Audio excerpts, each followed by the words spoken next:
Hello everyone, আসসালামু আলাইকুম। আমার বিডি ফুড চ্যানেলে সবাইকে স্বাগতম। আজকে চিংড়ি কষা দিয়ে পাঁচমিশালি সবজি রান্না করব। কড়াইতে তেল দিলাম, তারপর আদা পেঁয়াজ রসুন একসাথে ব্লেন্ডার করে নিলাম। আমি ওগুলা পরিমাণ মতো দিলাম, মরিচের গুঁড়া পরিমাণ মতো দিয়ে দিলাম, হলুদের গুঁড়া পরিমাণ মতো দিলাম, লবণও পরিমাণ মতো দিয়ে দিছি। তারপর জিরার গুঁড়ো পরিমাণ মতো দিয়ে দিলাম। তারপর নেড়ে চেড়ে কিছুক্ষণ কষিয়ে নেব। কষানো হয়ে গেলে একটু করে পানি দিয়ে দিব। পানিটা দিয়ে আবার কিছুক্ষণ কষিয়ে নেব কাঁচামরিচ দিয়ে। তারপর সবজিটা ঢেলে দিব। সবজিটা দিয়ে কিছুক্ষণ নাড়াচাড়া করে কষিয়ে নেব। আমার ভিডিও ভালো লাগলে সবাই লাইক কমেন্ট শেয়ার করে দিবেন, সাবস্ক্রাইব করে পাশে থাকবেন।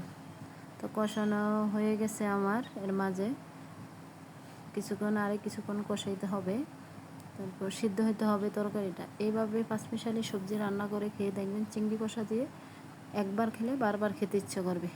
আমি এইভাবেই রান্না করি সবজিটা, আমার খুব মজা লাগে, আমার বাসায় সবাই পছন্দ করে। কষানো হয়ে গেছে, আমি চিংড়ি কষাটা উপর দিয়ে দিলাম। চিংড়ি কষা দিয়ে আবার কিছুক্ষণ চুলায় রাখবো, নাড়াচাড়া করব, পুরোপুরি তরকারিটা সিদ্ধ হয়ে যাবে। সিদ্ধ হয়ে রান্না শেষ, টমেটো ধনেপাতা দিয়ে নামিয়ে ফেললাম। আজকে এই পর্যন্তই।